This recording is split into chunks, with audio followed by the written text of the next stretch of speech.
औज़ुबिल्लाहि मिनश्शैतानिर्रजीम बिस्मिल्लाहिर्रहमानिर्रहीम. Assalamu alaikum and a very good morning to all of my students who are watching my YouTube channel, who are watching my lectures. इंशाअल्लाह अल्लाह मियाँ के फजल करम से आप सब ठीक होंगे. मुझे आप लोग दुआओं में याद रखिएगा, मैं भी आप लोगों को दुआओं में याद रखूँगा. ठीक है, तो प्यारे students, today's lecture is for 11th class students के लिए आज जो ये लेक्चर है, अगर आपको याद होगा प्रीवियस क्लास जो हमारा था वो हमने बहुत ही इंपॉर्टेंट टॉपिक पे डिस्कस किया था. वो था बच्चों फ्रिक्शन के ऊपर. फ्रिक्शन एक कंटैक्ट फोर्स है और फ्रिक्शन क्या होता है और फ्रिक्शन कैसे लगता है, इसके बारे में हमने बात की. लास्ट वाले लेक्चर में हमने इसके बारे में बात की. ठीक है बच्चों, तो हमने टाइप्स ऑफ फ्रिक्शन पढ़े. मैंने आपको स्टैटिक फ्रिक्शन बताया, मैंने आपको काइनेटिक फ्रिक्शन बताया, मैंने आपको लिमिटिंग फ्रिक्शन के बारे में बताया और साथ साथ में मैंने आपको इसकी एक प्रॉपर्टी होती है, सेल्फ एडजस्टिंग नेचर होता है, उसके बारे में हमने ढेर सारी बातें की. होप इंशाल्लाह आप सबको मेरा वो लेक्चर बहुत ही अच्छा लगा होगा. मेरे लेक्चर पे आप लोग कमेंट करिएगा आपको मेरा लेक्चर कैसा लगा. ठीक है प्यारे दोस्तों, तो today we are going one of my important topic in 11th class and that is basically laws of limiting friction. So my dear students, आप लोग heading डालिए laws of limiting friction. Laws of limiting friction. Laws of limiting friction. साथ साथ में copy और pen उठाइए और साथ साथ में नोट करते जाइए. आज जो हमारा टॉपिक है बच्चों वो है laws of limiting friction. Very important. अगर आपको याद होगा प्रीवियस क्लास में मैंने आपको बोला था लिमिटिंग फ्रिक्शन क्या होता है. ध्यान से देखिए, फिर से मैं आपको रिमाइंड कराने की कोशिश करता हूं उस लिमिटिंग फ्रिक्शन के बारे में. मैंने बोला था कि अगर एक ब्लॉक है, ये एक ब्लॉक ए है और इसके ऊपर हमने और एक ब्लॉक रखा है, ये ऐसे हमने एक ब्लॉक रखा है, मान लो ब्लॉक बी है हमारे पास. अगर हम इसके ऊपर एक फोर्स अप्लाई करते हैं, तो अगर हमने फोर्स अप्लाई किया 1 न्यूटन, तो मैंने बोला था इंटेंशन ऑफ मोशन जहां की ओर इस ब्लॉक का होगा, इंटेंशन ऑफ मोशन या रिलेटिव मोशन, उसके अपोजिट में हमारा फोर्स ऑफ फ्रिक्शन लगता है. तो इसका मतलब है इसका जो फोर्स ऑफ फ्रिक्शन कंटैक्ट जहां पर इनका होगा, तो ये force of friction small F. तो मुझे बताइए अगर 1 न्यूटन तो ये मुझे वापस भी कितना लगाएगा, 1 न्यूटन. अगर मैं 2 न्यूटन लगाऊं तो ये मुझे वापस भी 2 न्यूटन लगाएगा. अगर मैं 3 न्यूटन इसको दे दूं तो ये वापस फोर्स ऑफ फ्रिक्शन जो लगाएगा 3 न्यूटन. और मैंने बोला था ये प्रॉपर्टी होती है सेल्फ एडजस्टिंग स्टैटिक फ्रिक्शन का. ये पॉली प्रॉपर्टी, ये वाला जो नेचर होता है बच्चों, ये होता है सेल्फ एडजस्टिंग नेचर. अब ये सेल्फ एडजस्टिंग नेचर, मान लो सेल्फ एडजस्टिंग नेचर मैंने 10 न्यूटन लगाया तो ये ब्लॉक चलने लगा, तो इसका मतलब इसका स्टैटिक फ्रिक्शन खत्म हो गया. अब ये चलने लगेगा और 9 पर भी नहीं चलता है. 9 न्यूटन लगाया तो ये मुझे वापस भी 9 न्यूटन देता है. 9 न्यूटन जो इसका स्टैटिक फ्रिक्शन का लिमिट होता है. और उसके बाद में थोड़ा सा फोर्स इंक्रीज करो, उसके बाद में जैसे 9 न्यूटन के बाद 9 न्यूटन पर ये नहीं चलता है, 9 न्यूटन में ये वापस मुझे 9 न्यूटन का फोर्स वापस देता है. लेकिन जब मैं 9 से 10 जाता हूं ये ब्लॉक चलने लगता है. तो 9 इसका लिमिटिंग, स्टैटिक फ्रिक्शन का लिमिटिंग फ्रिक्शन है, तो इसको बोलते हैं लिमिटिंग फ्रिक्शन.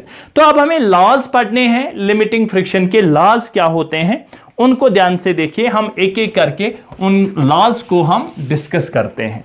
ठीक है, तो ये लॉज हमारे पास, तो नोट करिए, हेडिंग बनाइए, शाबाश. Laws of limiting friction. First law में क्या है हमारा, पहले हम इसको नोट करते हैं. बेसिकली फर्स्ट लॉ हमें क्या बताता है इसको हम पहले नोट करते हैं. ठीक है, फर्स्ट लॉ में हमारे पास the force of limiting friction. पहला लॉ देखिए, the force of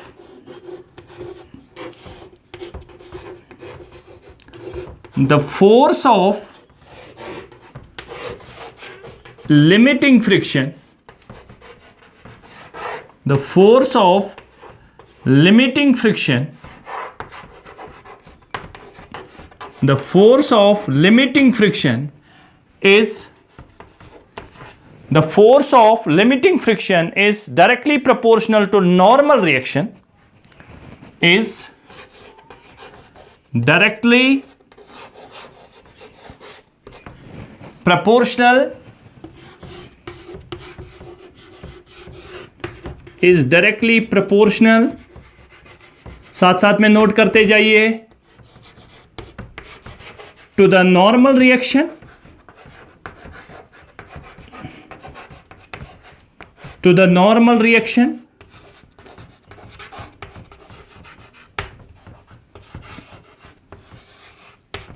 is directly proportional to the normal reaction between the two surfaces. Directly proportional to the normal reaction between the two surfaces.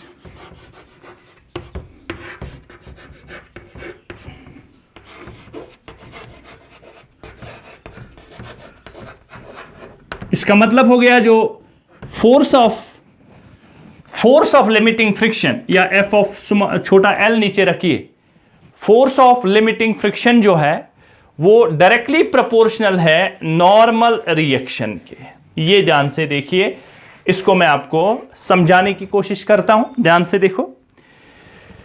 अगर मेरे पास एक surface है normal reaction between the two surfaces. ये लो जी, मैंने एक surface बनाई ऐसे, इस सरफेस के ऊपर मैंने और एक सरफेस ऐसे कांटेक्ट में रखा इसको, ठीक है। अब ध्यान से देखिए, ये इसके ऊपर इसका जो नीचे वेट लगेगा, ये जो यहां पर बिटवीन द सरफेसेस है, यहां पर देखिए एक वेट हमेशा नीचे लगता है, तो ये वेट नीचे लगता है, और कितना mg, ठीक है। और ऊपर क्या लगता है, ऊपर नॉर्मल रिएक्शन R लगता है। ये ध्यान से देखिए, ये नीचे वेट mg, नीचे वेट, अगर सेंटर ऑफ मास यहां क्लियर करते हैं इसको, और ऊपर R है। अब देखिए, अगर यहां पर इसको हम फोर्स ऑफ फ्रिक्शन, अगर हम यहां पर अप्लाइड फोर्स F लगाएंगे, तो इस ब्लॉक की वजह से दोनों सरफेसेस के बीच में कुछ फोर्स ऑफ फ्रिक्शन लगेगा। ये उसकी बात हो रही है, अभी ये स्टैटिक में है, अभी ये ब्लॉक चलता नहीं है। स्टैटिक की बात कर रहे हैं, लिमिटिंग की बात कर रहे हैं। लिमिटिंग फ्रिक्शन तक ये वैलिड है, लिमिटिंग फ्रिक्शन के बाद काइनेटिक फ्रिक्शन के लिए ये वैलिड नहीं है, खाली लिमिटिंग फ्रिक्शन का है।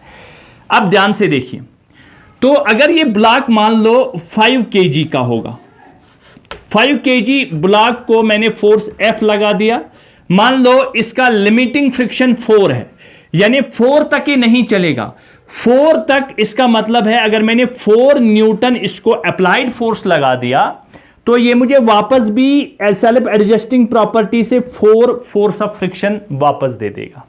क्लियर बात हो रही है? अब ध्यान से देखिए, तो इसका मतलब है जितना R है, R यहां पर कुछ है, उसका कुछ वैल्यू है, इसका नॉर्मल रिएक्शन जहां नीचे mg है, ऊपर R है। अब ध्यान से देखिए, अगर मैं इस ब्लॉक को हटा के, अब ध्यान से देखिए, अगर मैं इस ब्लॉक को हटा के इस ब्लॉक को और वेट डालूं इस पर, ये देखिए अब मैंने बड़ा कर दिया इसको। अब मुझे बताइए, इस ब्लॉक को क्या 4 न्यूटन ही लगेगा? नो सर, ये ब्लॉक बड़ा है, इस पर आपको फोर्स ज्यादा लगाना पड़ेगा।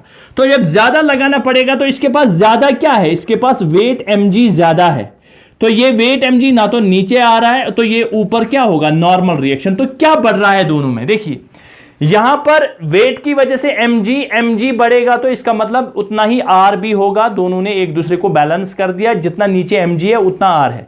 उस R को चलाने के लिए लिमिटिंग फ्रिक्शन में 4 न्यूटन इसका लिमिटिंग फ्रिक्शन का वैल्यू आ गया। अब देखिए, यहां पर मैंने ब्लॉक को बड़ा कर दिया, ब्लॉक को बड़ा कर दिया, इसका मास ज्यादा हो गया। अगर मास ज्यादा हो गया, mg ज्यादा होगा, mg ज्यादा होगा तो R ज्यादा होगा। अगर R ज्यादा होगा तो इसका मतलब जो हमें अप्लाइड फोर्स ज्यादा इसको चलाने के लिए ज्यादा लगेगा, तो इसका मतलब फोर्स ऑफ फ्रिक्शन भी ज्यादा होगा। यानी जितना जितना आप ये आर बढ़ाते हो, और आर कैसे बढ़ेगा? आर बढ़ेगा तब जब आप इसका वेट बढ़ाओगे, जब आप इसका मास बढ़ाओगे। तो यहां पर मैंने मास बढ़ाया, अगर और एक ब्लॉक हम इससे बड़ा वाला ब्लॉक लेंगे, उसका आर बढ़ेगा, आर बढ़ेगा तो फोर्स ऑफ फ्रिक्शन बढ़ेगा, और इसका मतलब है force of friction is directly proportional to normal reaction. ये इस लॉ का मतलब है।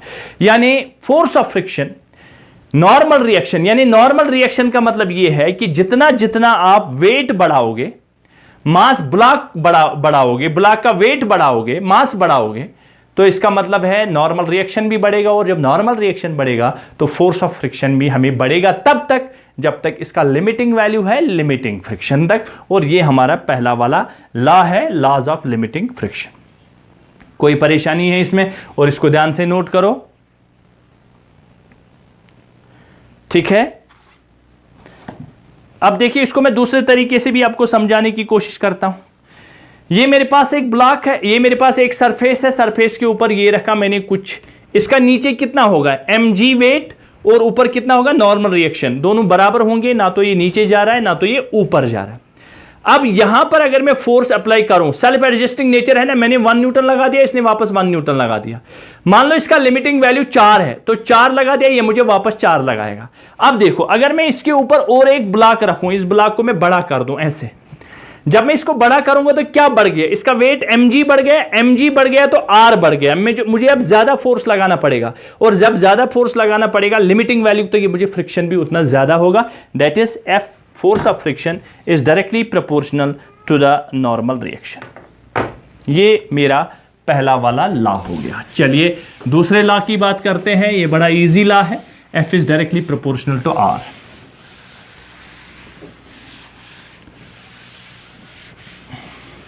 सेकेंड लॉ, लॉ नंबर 2, हम पढ़ रहे हैं laws of limiting friction.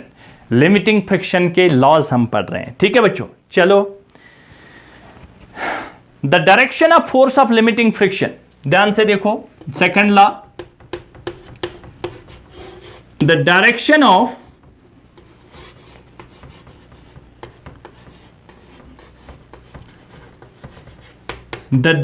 Of force of limiting friction, force of limiting friction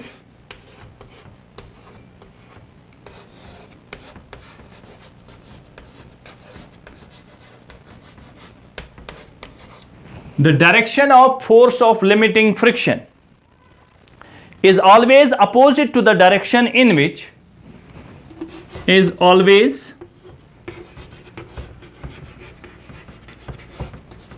opposite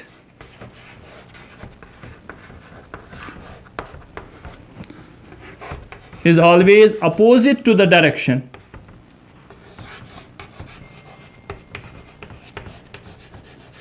is always opposite to the direction in which the body has intention to move, in which the body has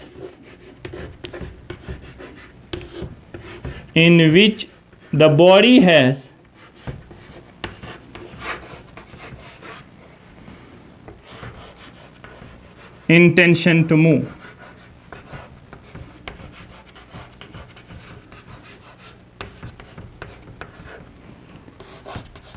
ये ध्यान से देखिए, इस law को मैं आपको clear करने की कोशिश करता हूं। The direction of force of limiting friction, let's have a look.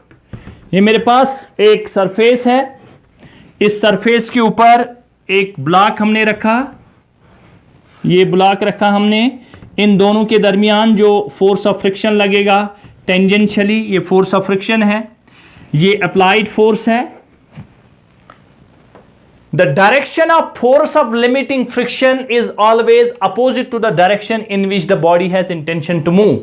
अब मुझे बताइए, अगर मैंने फोर्स यहां लगा दिया, ये मैंने अप्लाइड फोर्स लगा दिया, अगर मैंने अप्लाइड फोर्स ऐसे लगा दिया, तो मुझे बताइए ये बॉडी, इसका इंटेंशन मूव होने का इधर है, इंटेंशन मूव होने का इसको इधर है, यानी इसका बॉडी का इंटेंशन इधर जाने का होगा। तो हमेशा फोर्स ऑफ फ्रिक्शन इसके अपोजिट में लगता है। ये देखिए, अगर यहां जाने का इंटेंशन है तो फोर्स ऑफ फ्रिक्शन अपोजिट में लगेगा। The direction of force of limiting friction is always opposite to the direction in which the body has intention to move. यानी बॉडी का जो इंटेंशन होगा मूव करने का, तो फोर्स ऑफ फ्रिक्शन हमेशा उसके अपोजिट में लगेगा। अब ध्यान से देखिए, और कभी कभार कल भी मैंने प्रीवियस वाले लेक्चर भी मैंने बताया कि ये फोर्स ऑफ फ्रिक्शन यहां पर तो ये सही है कि फोर्स ऑफ फ्रिक्शन जो है वो अप्लाइड फोर्स के अपोजिट में है, लेकिन हमेशा ये ट्रू हो कि हमेशा जो फोर्स ऑफ फ्रिक्शन होगा वो अप्लाइड फोर्स के अपोजिट में होगा, ये जरूरी नहीं है। इसका अभी मैं बुरे अच्छे से इलॉबरेट करता हूं, लेकिन फिलहाल आप याद क्या रखना है, जहां पर बॉडी का इंटेंशन होगा मूव होने का, वहां पर हमारा जो फोर्स ऑफ फ्रिक्शन लगता है वो उसके intention of motion, intention of body के इंटेंशन ऑफ मोशन के अपोजिट में लगता है। और ये हमारा सेकंड लॉ है। और इस सेकंड लॉ को ध्यान से देखिए। अब देखिए, अगर अप्लाइड, यहां पर तो ये बात सही है, अगर इस फोर्स को यहां से हटा के, अगर हम इस फोर्स को यहां से हटा के अगर हम इस यहां से फोर्स लगा देंगे तो डायरेक्शन ऑफ अप्लाइड फोर्स तो चेंज हो गया। तो इसका इंटेंशन किधर है? अब इसका इंटेंशन जाने का इधर है, तो इसका मतलब फोर्स ऑफ फ्रिक्शन यहां लगेगा। इंटेंशन की बात कर रहा हूं, यहां पर तो फोर्स, अप्लाइड फोर्स जो है ये तो अप्लाइड फोर्स के अपोजिट में भी है। क्या हम ऐसा बोल सकते हैं the force of friction is opposite to the applied force? No, ऐसा नहीं बोल सकते। इस एग्जांपल को ध्यान से देखिए, हम खाली इंटेंशन ऑफ मोशन क्यों बोल सकते हैं, हम ये क्यों नहीं बोल सकते? आप ध्यान से देखिए, आराम से देखिए, इसको नोट करते जाइए आप लोग। अच्छा, इधर ध्यान दो, ये मेरे पास एक सरफेस है, ठीक है, ये एक सरफेस है। इस सरफेस के ऊपर अगर मैं एक ब्लॉक ऐसे रखूं, ये मैंने एक ब्लॉक रखा ऐसे, इस ब्लॉक पर अगर मैं अप्लाइड फोर्स इस वाली डायरेक्शन में लगाऊं, ये अप्लाइड फोर्स अगर मैं इस वाली डायरेक्शन में लगाऊं, तो मुझे बताइए ब्लॉक किधर की ओर मूव होगा? क्या ये ब्लॉक ऐसे करके यहां मूव होगा? नहीं सर, यहां कहां जाएगा, यहां तो जाने का कोई सवाल ही पैदा नहीं हो, मूव करके किधर जाएगा? नो सर, ये ब्लॉक ऐसे चलेगा। आप देखिए, ये जो ट्रॉली होते हैं हमारे पास जिसमें हम कपड़े वगैरह रखते हैं, उसको जब हम ऐसे खींचते हैं तो वो जमीन पर ऐसे चलते हैं हॉरिजॉन्टली, लेकिन हम फोर्स ऐसे लगाते हैं, फोर्स हम ऐसे लगाते हैं लेकिन ऐसे चलती है। सेम केस है। अब अगर इसका अप्लाइड फोर्स किधर है? देखिए, ये अप्लाइड फोर्स यहां है। अगर अप्लाइड फोर्स यहां है तो फोर्स ऑफ फ्रिक्शन अगर अप्लाइड फोर्स के अपोजिट में होता तो फोर्स ऑफ फ्रिक्शन कहां लगता? ऐसे लगता? नो। अब इंटेंशन ऑफ मोशन इसका इधर है, ये इंटेंशन ऑफ मोशन है, इसको जाने का इंटेंशन इधर है। अगर इसका जाने का इंटेंशन इधर है बच्चों, तो इसका मतलब फोर्स ऑफ फ्रिक्शन जो होगा वो इस वाली डायरेक्शन में होगा। तो हम ये कतई नहीं बोल सकते कि अप्लाइड फोर्स के अपोजिट में फोर्स ऑफ फ्रिक्शन लगता है। नो, इंटेंशन ऑफ मोशन के अपोजिट में फोर्स ऑफ फ्रिक्शन लगता है। ठीक है, ये और एक एग्जांपल है। अब मैं दूसरे एग्जांपल से आपको समझाता हूं। ये एक चीज नोट करिए, इसको फटाफट, चलिए पास करके नोट करिए। अब ध्यान से देखिए, इसी बात को और एक तरीके से इलॉबरेट करते हैं। ये ऐसे सरफेस है, ठीक है, इस सरफेस पर, ये हमारे पास एक सरफेस है ऐसे, इस सरफेस पर हमने ब्लॉक ऐसे रखा। सर ये ब्लॉक ऐसे कैसे रख सकते हैं? हाँ रख सकते हैं। अब हम इसको ये ऐसे फोर्स लगाएंगे, ये ऐसे फोर्स लगाएंगे। चलो ये ऐसे फोर्स लगा दिया, इसके साथ चिपका दिया। अब अप्लाइड फोर्स किधर है? यहां। तो इसके अपोजिट में फ्रिक्शन लगेगा, कहां लगेगा? नहीं। लेकिन मुझे बताइए इसका इंटेंशन ऑफ मोशन किधर है? अगर मैं फोर्स हटा दूं तो थोड़ा सा हटा दूं तो ये ऐसे नीचे आएगा। इसका मतलब इसका इंटेंशन ऑफ मोशन ऐसे है, ये इसका इंटेंशन ऑफ मोशन है। और मैंने बार बार बोला है, फिर एक बार बोलता हूं, इंटेंशन ऑफ मोशन के अपोजिट में प्यारे बच्चों फ्रिक्शन लगता है, तो ये फ्रिक्शन लगेगा इंटेंशन ऑफ मोशन की, ये फ्रिक्शन। क्लियर? और क्या याद रखेंगे? इंटेंशन अप्लाइड फोर्स के अपोजिट में ना ना ना ना ना, इंटेंशन के अपोजिट में फोर्स ऑफ फ्रिक्शन लगता है। इंटेंशन ऑफ मोशन के अपोजिट में फोर्स ऑफ फ्रिक्शन लगता है। ठीक है, यहां पर ये हमारा ये वाला लॉ है, the direction of force of limiting friction is always opposite to the direction in which the body has intention to move, और इसको मैंने समझाया। ठीक है, अब ध्यान से देखिए और एक एग्जांपल, एक सिचुएशन, बड़ी अच्छी सिचुएशन है। इस सिचुएशन को आप याद रखने की जरूरत है और ये आपको बार बार काम में आएगा। अगर इंक्लाइंड प्लेन होगा बच्चों, अगर प्लेन होगा इंक्लाइंड, देखिए ऐसे करके ये हमारे पास थीटा एंगल से इंक्लाइन है और इस पर बॉडी ऐसे है, ये ब्लॉक है। अब बताइए इस ब्लॉक का इंटेंशन किधर होगा? अब ध्यान से, इसका वेट, बार बार मैंने बोला इसका वेट किधर होगा, वेट, इसका वेट ये देखिए सेंटर यहां पर, तो वेट ऐसे mg नीचे, ये mg, और मैंने बार बार बोला जब इंक्लाइन प्लेन होता है तो हम उस वेट को रिजॉल्व करते हैं। अगर रिजॉल्व करेंगे बच्चों तो अगर ये थीटा है, ये इसका परपेंडिकुलर नॉर्मल रिएक्शन होगा और ये इसका एक कंपोनेंट होगा, ये अगर थीटा है तो ये भी कितना होगा थीटा, तो ये कितना होगा mg cos थीटा जिसके साथ एंगल होता है, और ये कितना होगा, ये होगा mg sin थीटा। तो अब इसको कौन सा फोर्स, पिछली बार भी मैंने बोला है mg sin थीटा इधर, यानी इसका इंटेंशन ऑफ मोशन किधर है, इसका इंटेंशन ऑफ मोशन तो इधर है। अगर इंटेंशन ऑफ मोशन इधर है बच्चों तो फोर्स ऑफ फ्रिक्शन Fr इधर लगेगा। हमेशा इंटेंशन ऑफ मोशन के अपोजिट में फोर्स ऑफ फ्रिक्शन लगता है। क्लियर है बच्चों? ये मैंने इस the direction of force of limiting friction is always opposite to the direction in which the body has intention to move, ये मैंने आपको 3 एग्जाम्पल से समझाया और ये मेरे पास दूसरा लॉ है, इसको नोट करिए, फिर हम तीसरे लॉ के ऊपर आते हैं।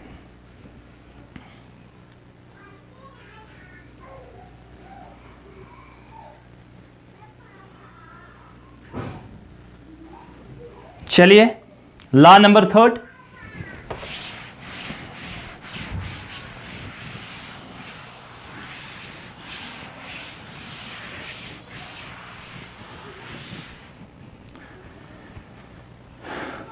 तीसरा law,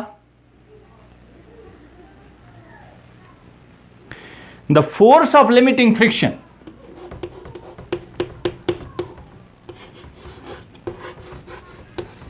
the force of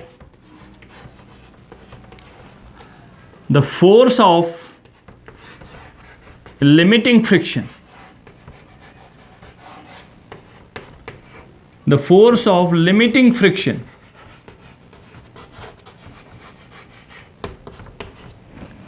the force of limiting friction is independent of apparent area of contact, is independent of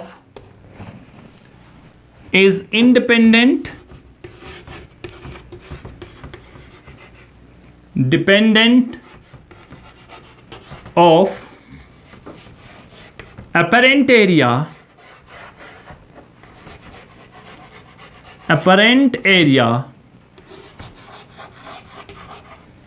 in contact, apparent area in contact, so long as normal reaction remains same, so long as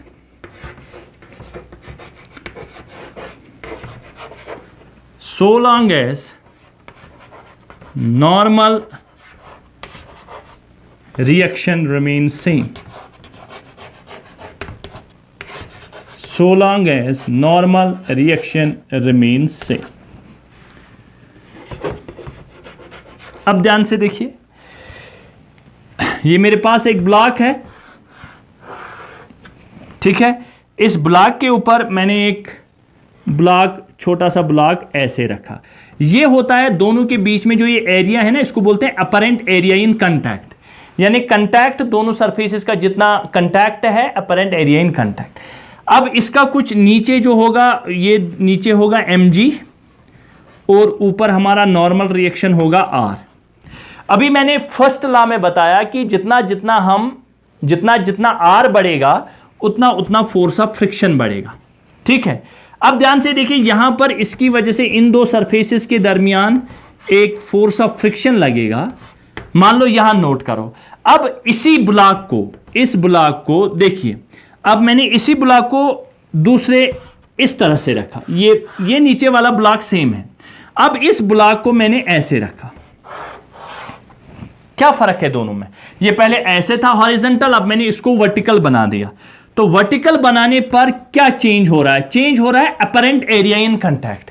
यानी पहले मुझे लगता है area contact में ज्यादा था, ये area contact में पहले ज्यादा था, अब यही एरिया कांटेक्ट में यहां पर कम है। अब मुझे बताइए, यहां पर फोर्स ऑफ फ्रिक्शन ज्यादा लगेगा कि यहां पर फोर्स ऑफ फ्रिक्शन ज्यादा लगेगा? मुझे पूरा विश्वास है कि आप लोग यहां टिक करेंगे कि यहां फ्रिक्शन। नो, लॉ बताता है कि मान लो इसका वेट जो पहले भी 10 kg था, अब भी इसका 10 kg है, ब्लॉक सेम है, खाली मैंने इसका अपरेंट एरिया चेंज कर दिया। अपरेंट एरिया चेंज करने से नॉर्मल रिएक्शन तो सेम रहेगा ना, नॉर्मल रिएक्शन तो सेम रहेगा। तो खाली चेंज क्या है? खाली एरिया जो दोनों के कांटेक्ट में है, जो एरिया दोनों के कांटेक्ट में है वो चेंज है। तो ये जो यहां पर लॉ बताता है, the force of limiting friction is independent of apparent area. यानी जब तक कि ये नॉर्मल रिएक्शन सेम है तब तक ये अपरेंट एरिया के इंडिपेंडेंट है। यानी जो यहां पर फ्रिक्शन लगेगा वही फ्रिक्शन यहां पर भी लगेगा, independent of apparent area in contact as long as normal reaction remain same. यानी फोर्स ऑफ फ्रिक्शन पर अपरेंट एरिया से कोई फर्क नहीं पड़ेगा, भले ही आप ऐसे रखो या ऐसे रखो। देखो, अब मैं यहां पर आपको समझाता हूं। यहां पर ये एक सरफेस है, ये दूसरी सरफेस है। अब यहां पर मैं इसको फोर्स, अप्लाइड फोर्स लगाता हूं तो definitely it will provide me a force of friction opposite to the intention of motion, right. अब कुछ इसने फोर्स ऑफ फ्रिक्शन ऐसे दे दिया, अब मैंने इसी को ऐसे कर दिया।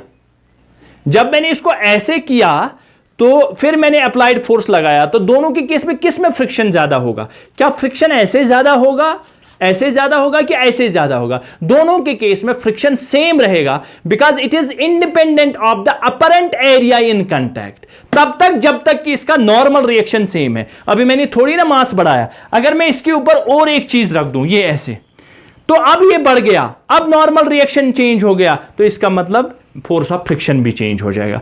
तो चाहे आप ब्लॉक को ऐसे रखो या ऐसे रखो, दोनों के केस में हमारा जो फोर्स ऑफ फ्रिक्शन है वो हमारा सेम रहेगा। ठीक है, ये हमारा लॉ है और इंटरेस्टिंग लॉ है, इसको ध्यान से नोट करिए, फिर हम आगे चलते हैं। लास्ट लॉ जो है इसका वो ध्यान से देखिए, ये थर्ड लॉ है। Next law,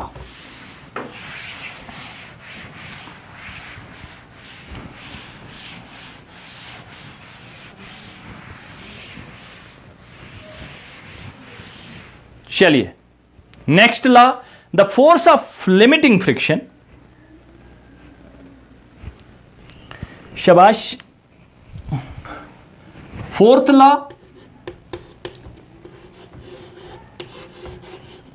the force of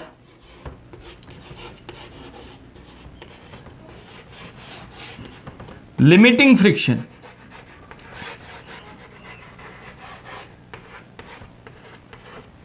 the force of limiting friction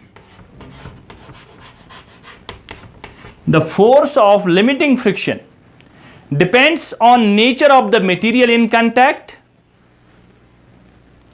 depends on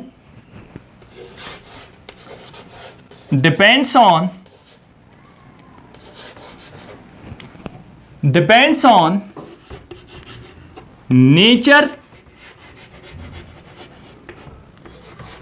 of the material in contact,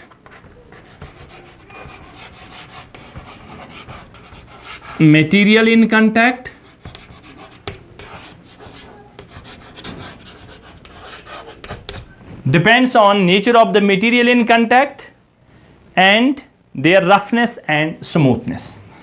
या हम बोल सकते हैं एंड देयर रफनेस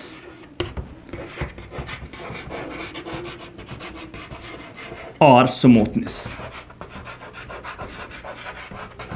यानी force of friction nature of the material पर बहुत इंपॉर्टेंट है, नेचर ऑफ द मटेरियल पर डिपेंड करेगा। ये देखिए एग्जांपल से मैं बड़े अच्छे से समझाता हूं आपको। ये मेरे पास एक सरफेस है, इस सरफेस पर ये लकड़ी का पीस है, ये लकड़ी का डस्टर है। अब देखिए ये इसको मैं एक तरफ से इसका स्पंज लगा हुआ है, ये स्पंज लगा हुआ, इसको पहले स्पंज की ओर रखते हैं। तो देखिए अगर मैं इसको हल्का, तो ये फोर्स क्यों नहीं मूव हो रहा है, फ्रिक्शन हो रहा है, फ्रिक्शन हो रहा है, फ्रिक्शन हो रहा है। अब ये फ्रिक्शन हो रहा है और मूव करने लगा, ठीक है। अब इसी तरह से देखिए कहां तक मैंने इसको उठाया, ये स्पंज जो है, मटेरियल जो है, इस मटेरियल में फ्रिक्शन ज्यादा लगता है। देखिए यहां तक मैंने उसका उठाया, यहां तक मटेरियल उठाया, यहां तक नहीं चला, ये बस देखो चल गया। अब इसी दूसरे मटेरियल को अगर मैं चेंज कर दूं, ये देखिए ये ज्यादा स्मूथ है इससे, ये इससे ज्यादा स्मूथ है। अब इसी इसको यहां पर रखता हूं, अब ध्यान से देखिए, ये इतना उठा, ये देखिए थोड़ा सा उठाया, ये थोड़ा सा उठाने पर ये चलने लगेगा। तो ये इसमें यहां पर ये स्मूथ है तो फ्रिक्शन कम लगेगा, वो रफ था तो फ्रिक्शन ज्यादा लगेगा, ठीक है। तो ये हमारा फोर्थ लॉ है। ये डिपेंड करता है नेचर ऑफ द मटेरियल पर। किस पर डिपेंड करता है? नेचर ऑफ द मटेरियल पर, ठीक है। तो इसको अच्छे से नोट करो, इसको बोलते हैं laws of limiting friction. 4 law हमने बता दिए। F is directly proportional to r, normal reaction बढ़ेगा, फोर्स ऑफ फ्रिक्शन बढ़ेगा, ठीक है। और ये इंडिपेंडेंट होता है अपरेंट एरिया इन कांटेक्ट, और ये डिपेंड करता है, force of limiting friction depend करता है नेचर ऑफ द मटेरियल के। और हमेशा जो फोर्स ऑफ फ्रिक्शन होता है वो लगता है इंटेंशन ऑफ द मोशन के अपोजिट में लगता है, न कि अप्लाइड फोर्स के अपोजिट में लगता है, ठीक है। तो नोट करिए।